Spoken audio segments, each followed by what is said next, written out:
Good morning, everybody. Welcome to a special meeting of the Stony Brook Council. As you know, we just meet 4 times a year, but for probably the last 4 years, including today, we've needed a short special meeting in the month of August because one of our primary responsibilities as a council is approving the student code of conduct, which every student signs before classes start. And given changes in federal regulations and case law decisions that come down that impact issues like this, sexual harassment or Title IX issues, we regularly need to update our student code of conduct. So that is why we're meeting today. And it's really the main agenda item for today. And Judy's going to have one other minor item for us. So it should be a quick meeting. Before we get started, I want to introduce 3 new members of the council. Very happy to introduce a dear friend, Karen Priscelli Kehoe. And Karen is the secretary to the governor, Governor Hochul, who does an amazing job. She only works 25 hours a day. And so great that she has time to join us today. And she's also a Stony Brook alum and a Long Island resident. And really glad to have you, Karen. So welcome to the council. Thank you, Kevin. Great to see everyone. Great, thank you. We also, every year, we have a new In student. 2 miles, take exit 46 toward Plainview and Sunnyside Boulevard. Father Alex, we're going to watch every step of your trip. So we always have a new student representative. And this year, haven't met her yet, but I hear great things about her. She's our undergraduate student president, and it's Nista Bagra. And did I get that name right? Yep, Bogra. Nice to meet you guys. I'm excited to work with you. Hey, thank you. Are you a junior or a senior? I'm a rising senior. Rising senior, Yep. Great. Look forward to meeting you in September at the our next meeting. So welcome. Yeah. And also, we always have the leader of the faculty senate who join us at our meetings, and very happy to introduce you all to those who don't know her. Brenda Anderson. Brenda is also a professor. Is it psychology or? Yes, psychology. Yeah, psychology. And Brenda and I have already been scheming over the summer and coordinating on the search committee because Brenda's going to play a key role with us on the search, and we'll get to that in a minute. So welcome, Karen, Nista, and Brenda. Thank you for joining us today. And before we get to the official agenda, I'll just update everybody on where we are with the search for the new president. Maury has officially left. I'm going to introduce you to our new interim president in a minute. But we have kicked off the process, and it's a lengthy process. It's all set out by either state education law or SUNY bylaws. And there will be, it sort of dictates composition of the committee. And if you recall for those who are remember the last search, the faculty, there are actually 7 members of the faculty. They actually sort of compete to become members of this committee. And there are elections for the faculty. And that process usually takes us through the summer. And so the official committee will not be designated or identified probably until right after Labor Day. And the first meeting of the committee will be probably mid to late September. And so things are still fluid now, but I've in regular contact. In fact, I've had 3 meetings with SUNY Central already this week. They're very, very involved. And we've also hired a search firm, Spencer Stewart, and they will be assisting us in the process. So, we sent out a letter to the community, the Stony Brook family. I think Judy or Rachel sent that out to the council members as well. And there won't be any other communications or updates throughout the summer. So don't worry about it. And by the time we meet next in September, I'll have much more to share with you on that. But we'll keep you posted. Before we get to our 2 agenda items today, I want to introduce you to our new interim president, Richard McCormick. If you're bold, you could call him Dick, like I do. Dick is an amazing guy. You're going to love him.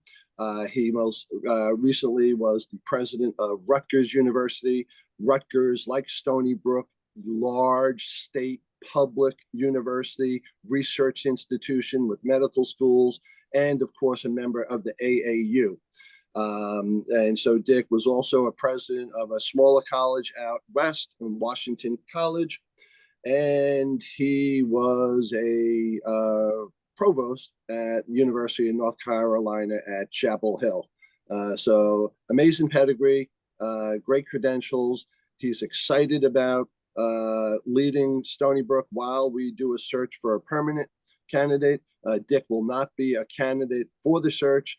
And so he's going to not just be a great steward, as Maury, I told you, is now gone. He's coming here to get things done. And so we're excited about him. And Dick, I will give the floor to you to say a few words and introduce yourself to the members of the Stony Brook Council. Thank you, Kevin, and greetings to the members of the Stony Brook Council. I'm happy to be joining my first meeting, and I look forward to our meetings throughout my year as interim president. I am really jazzed to be the interim president. And while I'm the interim president, I'm going to be the president. Because to say we're going to keep the forward momentum going for Stony Brook University. I'm already in the process of discovering what a great place it is. My meetings are very, very frequent and timely. And I feel like I'm drinking from a fire hose because there is so much to learn about this terrific university. Probably the first thing I've learned, and the most important, is that it is a place on the move. It's getting better every day. And I am determined that during my year as interim president, that momentum will continue. We're not going to just keep the seat warm. We're not going to rest on laurels. We're going to move this place forward just as vigorously as it's been moving in recent years. I think an interim president can maybe also perform a service by identifying some problems that could be swept away, so that by the time the permanent president arrives, she or he has 1 or 2 less major issues to deal with and can focus exclusively on leading this great university. So that's my dream. I'm really happy to be doing this job. I love it already. The people I've met so far are a fabulous team.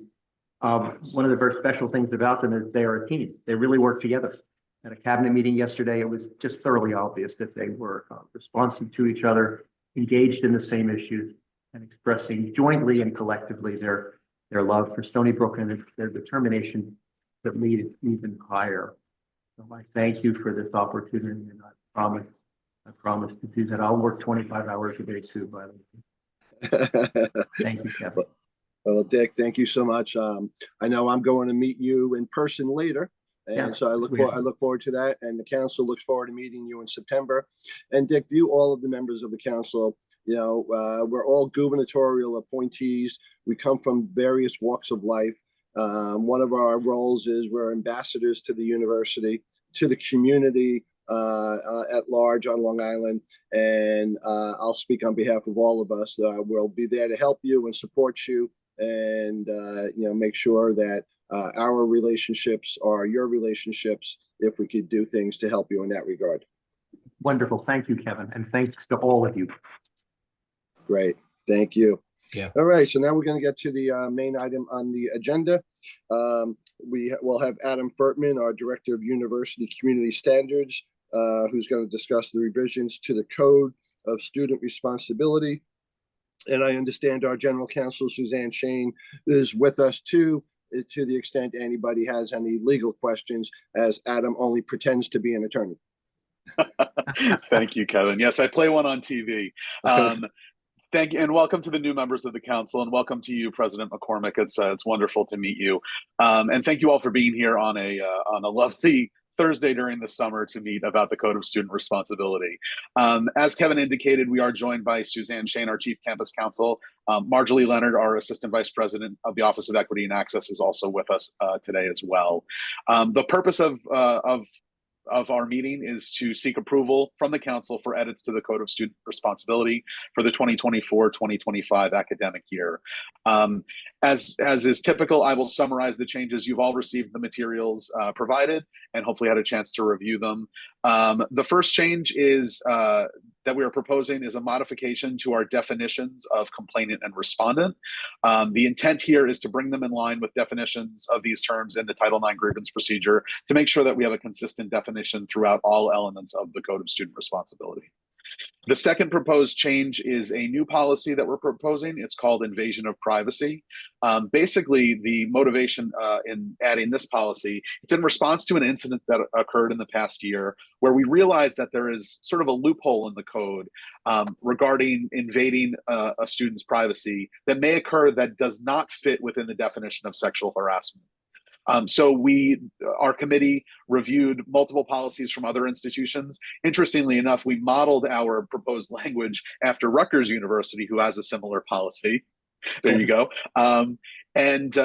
So the new policy is consistent with national best practices and common at our competitor institutions. It would allow action to be taken against students that watch, record, and/or disseminate recordings of individuals in locations where there's a reasonable expectation of privacy, such as private bedrooms, bathrooms, locker rooms, medical exam rooms, etc. So we think that would be an important policy for us to adopt here at Stony Brook as well. The next proposed change are just sort of our general updates to the code as far as updating office names, website links, footnotes, making sure that all of the language, all of our links are consistent and usable so that our students know exactly what is expected of them. At this point, I'm going to turn it over briefly to Suzanne Shane, who's going to talk about the current legal landscape regarding Title IX and the proposed changes to Title IX. Suzanne? Great. Thank you, Adam. Thanks, Adam. And good morning, everybody. Right, so in a minute, Adam's going to go through the changes that we need to make to our Code of Student Responsibility to comply with these new Title IX regulations that were issued by the Department of Education earlier this year. But you may have been reading that there have been and there are several legal challenges to those regulations in a variety of states, Texas being one, and Kansas being the one I'm going to talk about now. So about 3 weeks ago, a court in Kansas issued an injunction against the Department of Education.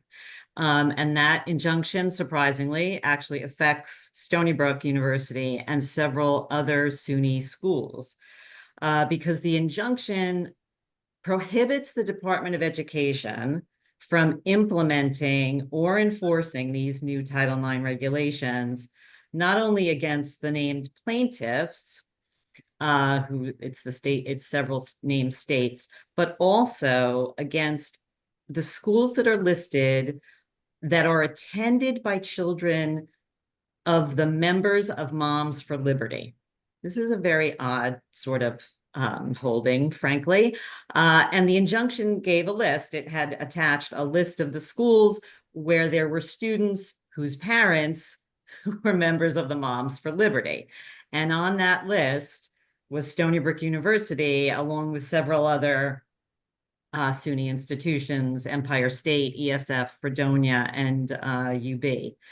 So even though this injunction doesn't directly enjoin Stony Brook from taking action, the way it's written, because it enjoins the department from even implementing those regulations against Stony Brook, Council's office is recommending that at this point, because the landscape is relatively uncertain, a little shaky right now, what we'd like to do is we'd like to ask the council to approve the changes that Adam's going to be presenting shortly, but pause the implementation of those changes until either the injunction is lifted or there's some more clarity with respect to these various legal challenges to the regulations. So they'll sort of be held in abeyance until we are, it's clear that it's appropriate to implement them.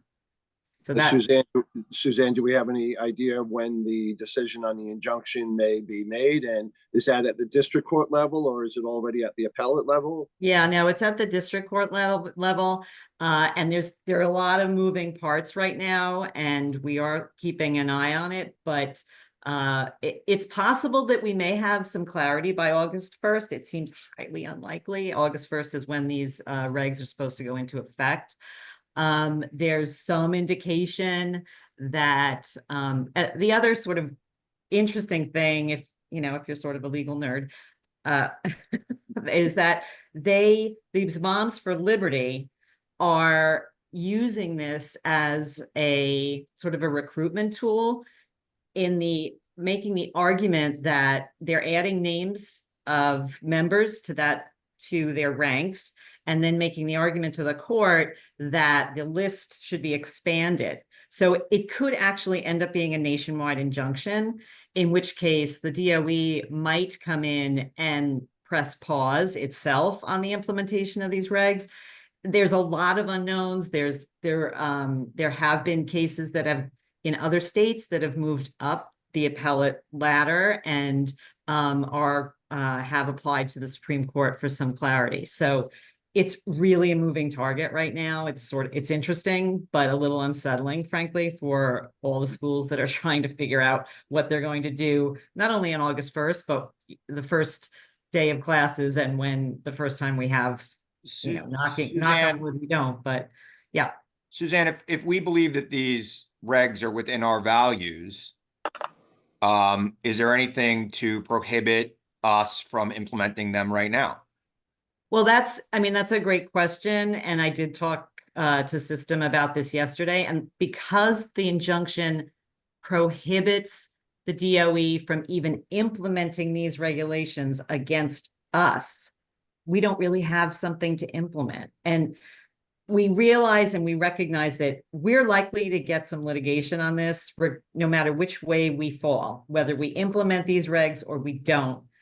It's likely that somebody's going to take issue with that and have some sort of litigation against us. But we're feeling as a group, as a system, and the other SUNY schools that are affected are also recommending that we hold off on implementing these, that we stick with the 2020 regs until we get some clarity. Got it. All right. So UB will be doing the same thing as Stony Brook. Yes. Got it. And so this is with the guidance of SUNY Central. Yes. And we could always tweak things again in September if there's a decision between now and then as well. Absolutely. And we may have to. Right. All right. That's good. So Adam, why don't you then tell us what these changes are going to be that we need to vote on? Sure. So obviously the new Title IX grievance procedure, the grievance procedure for sex-based harassment, as it's being called, it's 39 pages. So I will not be reciting all of them to you today, but I did pull out a few highlights of things that, as Chris indicated, are consistent with our values and things that we think would really be helpful to our students, which is why we're hoping for approval in abeyance, so that we can implement these as soon as possible once all the legal challenges are cleared up. So as Suzanne indicated, in April 2024, the Department of Education released updated Title IX regulations, as they've done multiple times in the last 15 years. These updated regulations made many modifications to the 2020 regulations that have been in effect for the last 4 years. Two of the most notable changes, and that I think are important for us to all think about and recognize, are the first being the removal of the cross-examination requirement. If you remember correctly from 4 years ago, this really put a major change into our process, because it allowed attorneys and advisors to cross-examine the other parties and witnesses in Title IX hearings.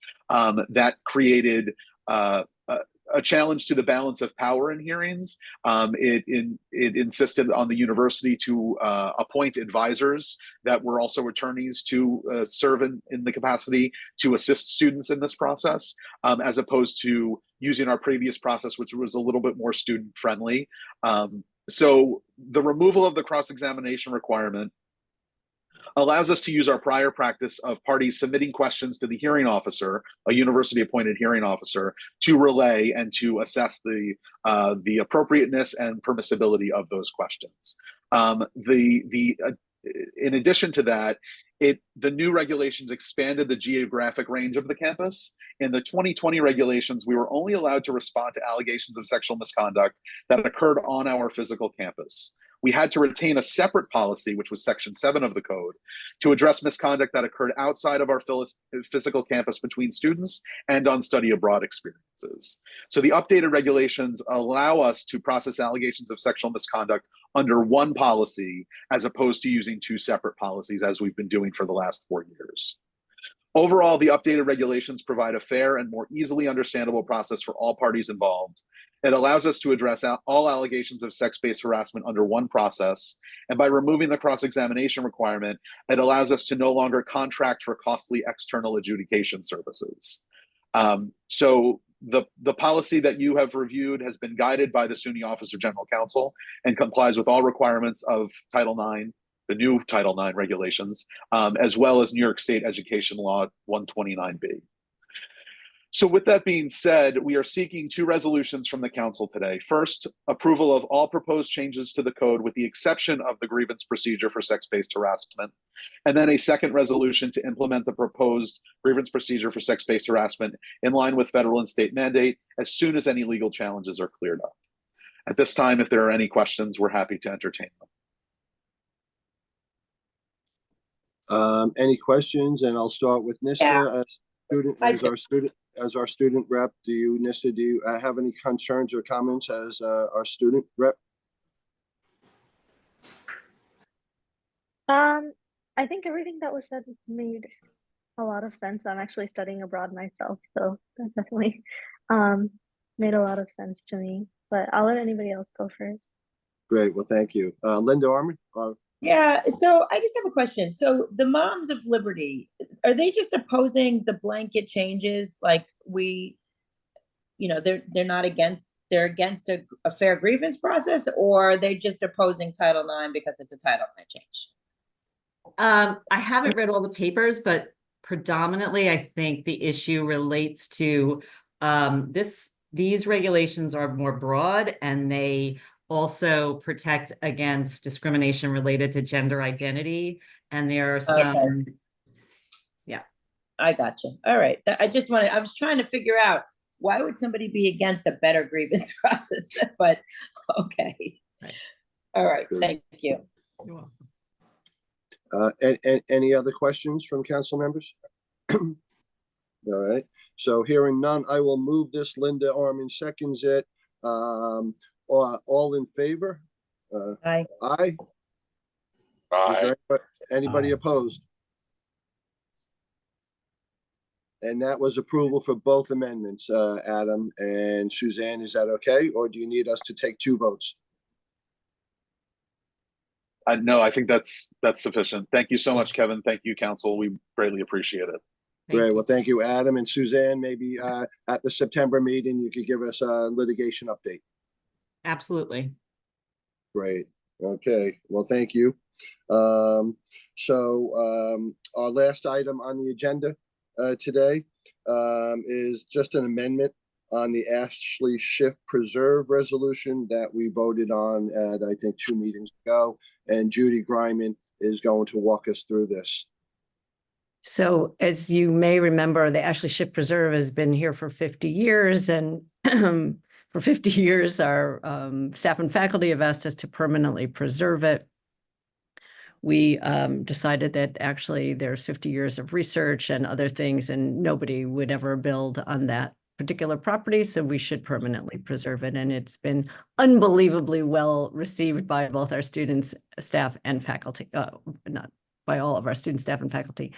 However, when we did the naming and the permanent preservation, at the last meeting, we had been given the wrong information about the meets and bounds and the square footage of the preserve. It's actually a little bit larger than what we had said at the time. And so this is just a redo to capture the full square footage. From this vote, we will send it up to SUNY for their permanent naming, and we'll have permanently protected the Ashley Schiff Preserve. So this is just a quick redo based on the meets and bounds. Thank you, Judy. Dick, one of the roles of the council is we get to name buildings and properties on the campus, and we then submit them up to SUNY for final approval. So that's what we're doing here. Does anybody have any questions for Judy? Judy, how much, you said it was larger? How much larger is the property than originally? Go ahead, Susan. It was 19, the way it was originally approved. This one is about a little over 25 acres. Oh. So it's an additional 6 acres or so. Nice. Okay, thank you. That's a big increase. So Yeah. 6 more acres preserved. Very nice. Thank you, Frank. All right. So here are no other questions. I will move this resolution. Chris Hahn seconds it. Everybody, all in favor? Aye. Aye. Is there anybody opposed? Hearing none, the motion is approved. That concludes our official agenda. It's 9:27. I promised we'd be done in 30 minutes or less. We have 3 minutes. Does any member of the council have any other business they'd like to raise at this point? You're the Domino's pizza of board chairs, Kevin.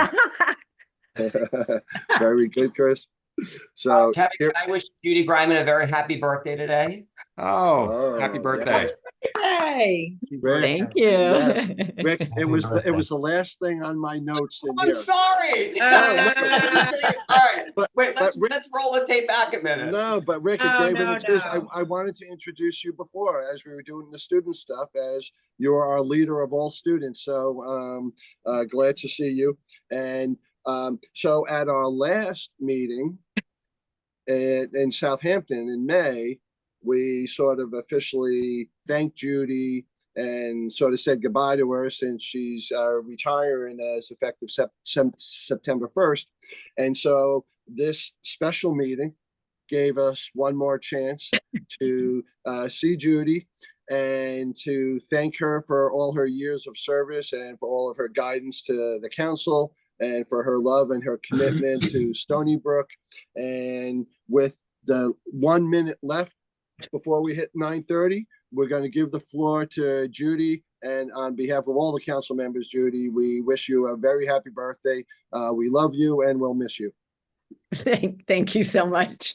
So you heard me at the last council meeting, most of you. It really has been an honor to work with all of you and to do the work of the council, and actually an amazing experience working here at Stony Brook. And I will continue to advise a bit, as I promised Dick and others, but I really appreciate it. And I did think it was just so sweet to do this as a gift on my birthday. So thank you all.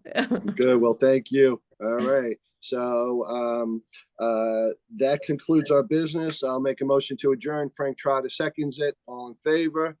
Aye. We are officially adjourned. Thank you. Enjoy the rest of the summer. And as the song says, we'll see you in September. See you later. Bye. Bye, everyone. Bye-bye.